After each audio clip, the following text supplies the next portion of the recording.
Honourable Member for Newmarket, Aurora. Thank you, Mr. Speaker.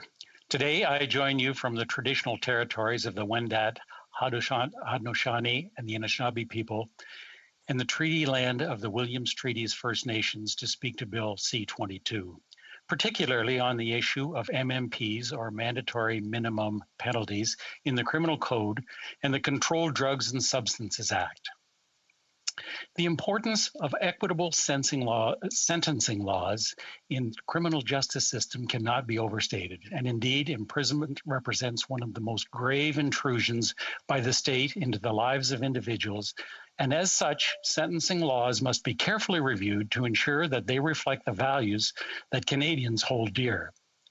Unfortunately, there are inconsistencies with the current sentencing regime provided by the Criminal Code and the Controlled Drugs and Substances Act that disproportionately impacted Indigenous peoples, Black Canadians, and members of marginalized communities. Bill C-22 proposes to repeal the particular MMPs that have shown to have the most significant impact on these communities while ensuring that the courts can continue to impose sentences for violent and serious crimes that respond to their seriousness and the harm caused. When considering the appropriate sanction for an offender in the criminal case, a judge must effectively balance the principles of proportionality, parity, and restraint. The principle of proportionality requires a sentence to reflect the gravity of the offense and the degree of responsibility of the offender. The principle of parity requires it to be similar to those imposed on similar offenders in similar circumstances. And perhaps most importantly, the principle of restraint dictates that an offender should not be deprived of liberty if less restrictive sanctions can be appropriate and appropriate under the circumstances. Balancing these principles is a highly individualized process that demands an assessment of all relevant factors, including personal characteristics, life experiences, and the individual standing before the court. However, when an offense carries an MMP, the minimum punishment is prescribed by law, which removes a certain amount of discretion from the judges and means that they cannot impose sentences below the legislated minimum, even in cases where they find that a shorter period of imprisonment or no imprisonment at all would be an appropriate sentence, given the circumstances of the offense. While proponents of MMPs would argue that this ensures consistency and fairness in sentences for the same crime, the reality is that in some crimes, this can and does not yield a fair result, and that has negative impacts on the justice system at large, as well as on the victims. MMPs can be inconsistent with the direction of the Criminal Code, requiring judges to use imprisonment with restraint and to consider all available sanctions through other than imprisonment that are reasonable in the circumstances for all offenders, with particular attention to the circumstances of Indigenous offenders. Between 2007 and 2017, data shows that Indigenous and Black individuals were more likely to be admitted to federal custody for an offense punishable by an MMP than were other Canadians. In fact, the proportion of Indigenous adults admitted with an offense punishable by an MMP almost doubled between those years, from 14% to 26%. Similarly, in 2018-2019, Black persons represented 7.2% of the federal inmate population, but only 3% of the Canadian population. Indigenous people and Black Canadians are particularly overrepresented for firearm and drug offenses carrying MMPs. Specifically, Black Canadians comprised 43% of individuals convicted of importing and exporting drugs in 2016-2017, while Indigenous people comprised 40% of those admitted for a firearm-related offense in the same year. Bill C-22 responds to this data by proposing to repeal MMPs for all drug offenses in the CDSA, as well as one for tobacco-related offense and 13 firearm offenses in the Criminal Code.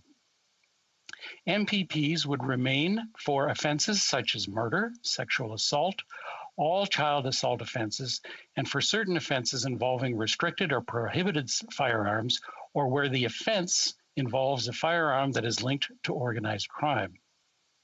And while MPPs have been in place since the criminal code was first enacted, they were largely the exception until relatively recently. Over the last 2 decades, there have been increased reliance on MMPs to further denounce crimes, deter offenders, and separate them from society. The proliferation of MMPs has resulted in an increase of successful charter challenges at all levels of court, including the Supreme Court, culminating in 2 significant decisions. The first decision was Muir in 2015, involving 3- and 5-year MMPs for illegal possession of loaded, prohibited, restricted firearms. And the second was Lloyd decision in 2016, involving a 1-year drug MMP.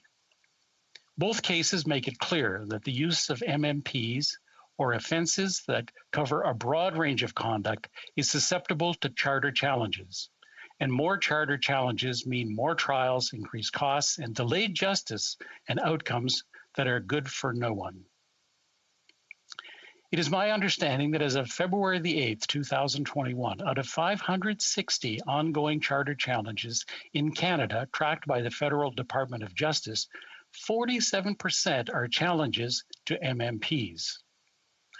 The proposed reforms are therefore to improve the efficiencies of the justice system by lowering the volume of charter challenges in the courts, which puts additional pressures on already limited time and resources.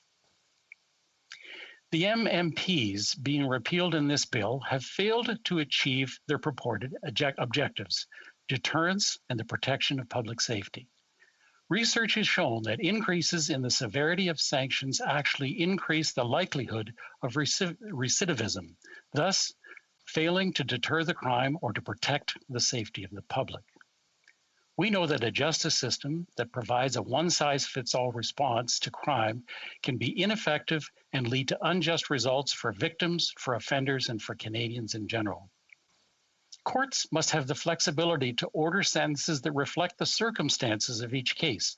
In some cases, jail will be appropriate, but this bill would not change the ability for the judges to sentence offenders to incarceration when it is warranted.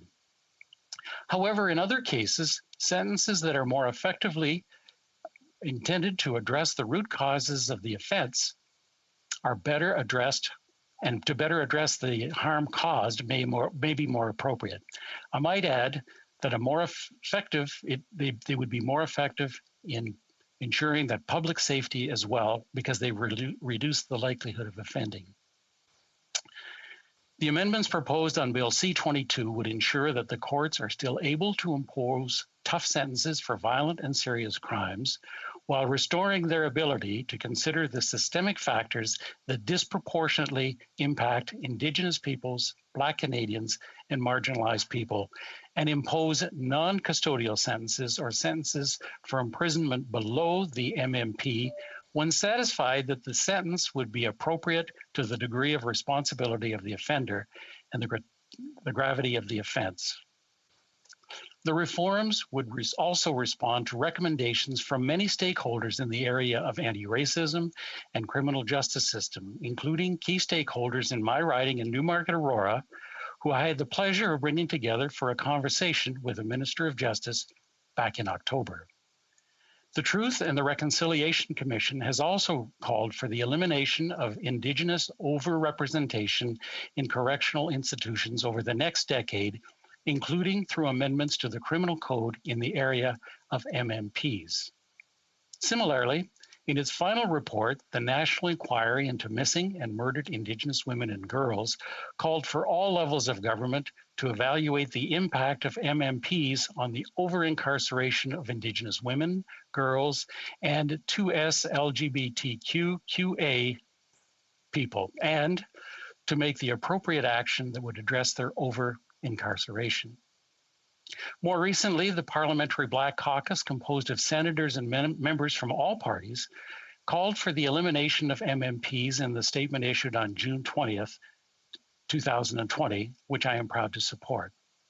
Bill C-22 shows that we are listening to the calls of our fellow Canadians to bring about evidence-based reforms to the sentencing regime. The proposed amendments are an important step towards creating a justice system that represents and protects all Canadians in an equitable and a non-discriminatory way. Thank you, Mr. Speaker. Questions and comments? The Honourable Member for Hastings, Lennox and Addington. Thank you, Mr. Speaker, and I appreciate many of the comments that the member opposite made. I have a comment to make myself, and there have been several people today that have noted that the science with respect to mandatory minimum penalties has been conclusive and their usefulness has been completely debunked. In my opinion, this is false, and I reached out to the Library of Parliament a few weeks ago and asked them this very question. And their conclusion to me in a lengthy research document, which I'd be happy to share, is that while deterrence as such may or may not be increased in certain punishments, it is not the only factor in the debate over MMPs, as mandatory minimum penalties are called. And some other factors are more commonly addressed from a qualitative rather than quantitative standpoint. Their final conclusion to me, and I quote, is, due to the variety of different metrics employed, the library is unable to definitively comment on the degree to which scholarly opinion is settled with respect to MMPs. And I wonder if the member could just comment on the status of the science in question and the research report from the library. The Honourable Member for Newmarket, Aurora. Sorry. On était. Oh, excusez-moi, l'honorable députée de Thérèse de Blainville. The Honourable Member for Thérèse de Blainville. Is she calling for a point of order? No, there was no interpretation for a minute, but now it seems the problem seems to be fixed. Thank you. So we're hearing that the interpretation for the last segment, perhaps of the Honourable Member for Hastings, Lennox and Addington's question may not have been there for Honourable Members. I'm wondering if we could just confirm if the French interpretation is working now. It's working okay. Je demande I would ask the Honourable Member for Thérèse de Blainville if she would like the question from the member for Hastings, Lennox and Addington to be repeated. No, thank you. We may pursue. Thank you. Merci pour... Thank you for your patience and the patience of the interpreters. The Honourable Member for Hastings, Lennox and Addington for his response. I'm sorry. Well, no, let me just go backwards. We'll ask the Honourable Member for, where are we at here? Newmarket, Aurora, for his response. I thank the member for their question, and I'm sure that we'll have varying degrees of interpretation as to what is the most effective. What I see in what's being proposed here is that we are making progress. I'm not sure that we'll reach end state resolution, but we are moving forward. And this bill, I think, goes a long way towards dealing with overrepresentation that is caused by the MMPs, and it's long overdue for us to give us consideration to correct that shortcoming. Questions and comments? Questions et commentaires? Questions et commentaires? Alors, continuez.